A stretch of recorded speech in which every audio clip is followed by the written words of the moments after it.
CFM Radio. CFM. Voilà, toujours en direct du Salon de l'Habitat et de l'Immobilier de Montauban. On est à Eurythmie, ici, sur le stand du Crédit Agricole Nord-Midi-Pyrénées qui nous accueille. Et c'est Patricia Gaillardeau qui est notre hôtesse. Bonjour Patricia. Bonjour Rémi. Merci de nous accueillir tout au long de cette journée sur ton stand. C'est un grand plaisir d'avoir la radio CFM, une radio associative et qui rentre complètement dans l'accompagnement du Crédit Agricole Nord-Midi-Pyrénées au niveau de nos partenaires. Bon, évidemment, partenaire incontournable du Salon de l'Habitat et de l'Immobilier pour le Crédit Agricole. Ouais. On va faire la connaissance de Pierre Michelet. Bonjour Pierre Michelet. Bonjour. Vous êtes directeur du secteur Montauban au Crédit Agricole Nord-Midi-Pyrénées. Voilà, le secteur montalbanais, tout à fait. Voilà. C'est qui est un peu plus large que la ville de voilà, j'allais vous demander, alors, c'est quoi le secteur montalbanais, si vous voulez, nous avons une division géographique pour couvrir au mieux nos territoires. Le secteur montalbanais couvre les agences de Montauban, ensuite Caussade, Nègrepelisse, etc. Donc c'est-à-dire le Montauban, mais très très élargi. Voilà. D'accord. Voilà. Bon, toujours avec l'idée d'un maillage, y compris dans la ruralité. Alors tout à fait, oui. C'est-à-dire que nous n'avons absolument pas abandonné notre relation de proximité avec nos clients. Nous sommes sur deux vecteurs donc pour garder le contact avec nos clients. Bien sûr, la relation à distance, avec une autonomie de plus en plus forte de nos clients grâce à leurs moyens, smartphones, ordinateurs, etc. Mais surtout, nous renforçons et nous maintenons notre présence donc dans nos campagnes, même dans nos villes. Et nous sommes à l'écoute donc de toute la population, quel que soit son âge et son appétence aux technologies modernes. Voilà. Est-ce que c'est vrai que le Crédit Agricole Nord-Midi-Pyrénées est pour 50% des prêts habitat dans le Tarn-et-Garonne? Ça me fait encore plaisir de le rappeler, oui, tout à fait. Donc effectivement, nous finançons 50% des résidences donc, des particuliers.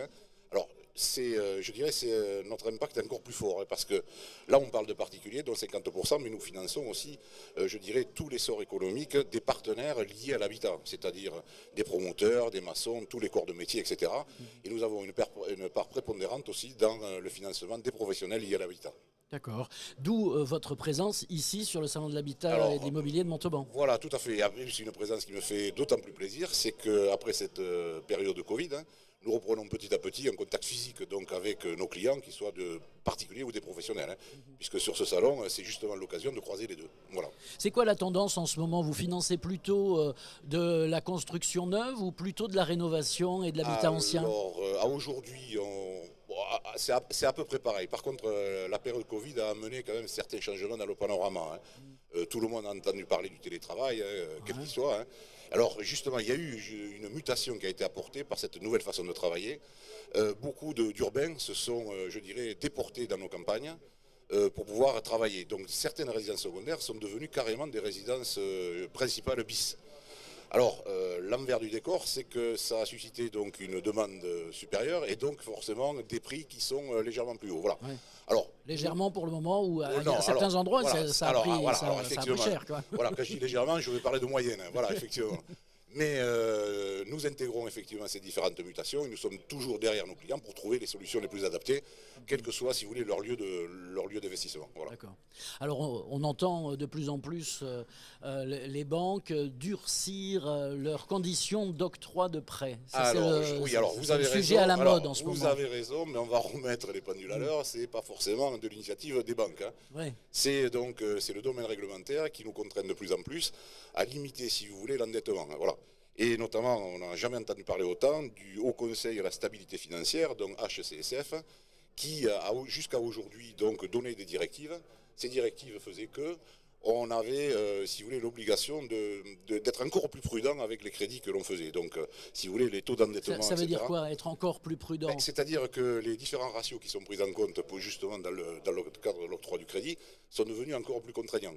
Ouais. C'est-à-dire ce qu'on appelle les taux de charge, les taux d'effort, etc. On dit souvent qu'il ne faut pas dépasser 30 ou 33% de son endettement. Alors, si vous voulez, c'est vachement plus subtil. Enfin, de ses revenus. Tout à fait. Il ne faut pas avoir un endettement de plus de 33% de ses revenus. Voilà. L'idée reste, par contre, dans ces charges, on va intégrer des choses qui ne l'étaient pas.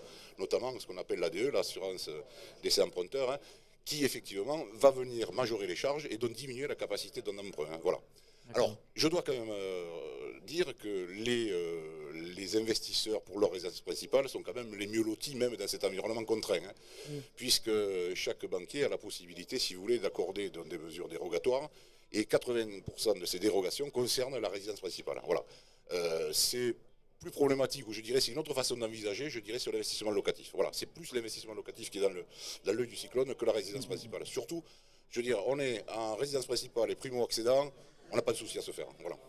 Alors pour en revenir au Salon de l'Habitat et de l'Immobilier de Montauban, depuis lequel on vous parle aujourd'hui, chers auditeurs, si on vient se balader, le visiteur du Salon de l'Habitat, il va venir voir, je sais pas, Maison de la Peinture, les meubles Lafite, il va se faire une petite liste, comme ça il va se faire un budget, peut-être un budget de rénovation, peut-être un budget d'isolation, peut-être un budget d'ameublement. Et c'est après être passé au Salon de l'Immobilier qu'il peut venir voir son conseiller Crédit Agricole. C'est à quel moment? Alors tout à fait, alors déjà ne serait-ce que même sans être passé pour avoir, si vous voulez, je dirais, une idée précise de l'investissement. Déjà, il peut venir rencontrer son conseiller qui est véritablement le spécialiste. Je rappelle quand même que le Crédit Agricole accompagne son client de sa naissance jusqu'à sa mort. Je ne vais pas vous faire le panel de tous les produits que l'on vend, mais c'est le fait d'acheter sa résidence principale est un événement très important. Donc déjà, pour que le client soit rassuré dans sa démarche, même s'il n'a pas un projet précis, il peut au moins savoir à peu près à combien il pourrait prétendre dans une enveloppe de crédit. Voilà. Déjà, ça lui permet d'avoir un ordre d'idée. Est-ce qu'il va aller sur tel ou tel secteur qui est plus ou moins cher ou pas? Est-ce qu'il va avoir une maison de prestige ou pas? Bon, déjà, il faut être très réaliste et faire en fonction de ses moyens. Et notre conseiller est là pour lui apporter ce type de conseil. Alors, ce conseil peut être fait directement, je dirais, en présentiel, comme je vous l'expliquais, dans le cadre d'un rendez-vous, mais aussi avec des simulateurs que nous avons à la disposition de notre clientèle. Voilà. Nous sommes toujours dans le distanciel et le présentiel. Voilà. On peut aller directement sur le site du Crédit Agricole Nord Midi-Pyrénées et puis cliquer sur l'onglet simulateur. Voilà, nous avons des simulateurs, alors pas uniquement que pour l'habitat, aussi vous avez des simulateurs, vous avez envie de changer votre voiture, vous pouvez très bien faire une simulation qui vous permet d'avoir un ordre d'idée. Et de toute façon, quoi qu'il arrive, la personne qui est devant son simulateur ne sera jamais seule, puisque nous avons un moyen de rentrer directement en contact avec notre conseiller, même dans le cadre d'une simulation qui est en train d'être faite. Voilà. Ok. Bon, vous n'êtes pas présent physiquement au Crédit Agricole Nord Midi-Pyrénées sur ce salon de l'habitat. Patricia, c'est un choix. Il faut plutôt aller vous rencontrer, alors soit sur Internet comme vous venez de le dire, mais sinon en agence. On ne peut pas venir vous rencontrer ici. Non, tout à fait. L'idée du Crédit Agricole, c'est justement d'être présent, de s'adapter, mais également d'être mobile, on va dire, puisque nous sommes très présents sur ce salon de l'habitat. La preuve, nous sommes là aujourd'hui également. Et l'idée aussi, c'est de véhiculer l'image du Crédit Agricole comme un partenaire qui s'implique pleinement dans un événement tel que celui-ci, qui est incontournable, comme je le disais tout à l'heure. 24 ans de Salon de l'Habitat et 24 ans que le Crédit Agricole est aux côtés du Salon de l'Habitat avec différentes formules. On s'adapte. Aujourd'hui, on est dans un autre monde. On est dans le monde digital. Nos clients ont la possibilité de pouvoir nous retrouver, comme vient de l'expliquer tout à l'heure Pierre, à tout moment. Nous avons aussi les banques à 3, dont Pierre également, qui existent dans nos agences. Alors, qu'est-ce que c'est une banque à 3 La dernière question, la banque à 3. La banque à 3, si vous voulez, la banque à 3, c'est quoi? Nous avons la prétention de pouvoir répondre à toutes les questions de nos clients, qu'elles soient de nature, je dirais, simple, technique, très technique. Je vais vous donner l'exemple par exemple d'un exposant qui veut, à la limite, faire de l'exportation. C'est pas évident de faire l'exportation, les crédits export, etc. Dans nos banques, donc, je dirais, traditionnelles, nous avons des conseillers qui maîtrisent, je dirais, 95% de tout ce qui peut être technique bancaire. Par contre, il peut y avoir, si vous voulez, des sujets d'expertise qu'il faut développer. Et donc, nous avons nos collègues du siège, notamment si je reprends cet exemple d'export, notamment au service des affaires internationales, qui se tiennent à notre disposition. Nous nous retrouvons dans une salle, donc en visio avec le client, avec son conseiller habituel et avec l'expert qui est là pour apporter justement le conseil de qualité. Toutes les réponses sont trouvées auprès d'un collaborateur du Crédit Agricole, quel que soit le moyen qu'il utilise. Pierre Michelet, directeur du secteur Montauban du Crédit Agricole Nord Midi-Pyrénées. J'ai dit une bêtise? Montalbanais. Secteur Montalbanais. Ah oui, secteur Montalbanais, pardon.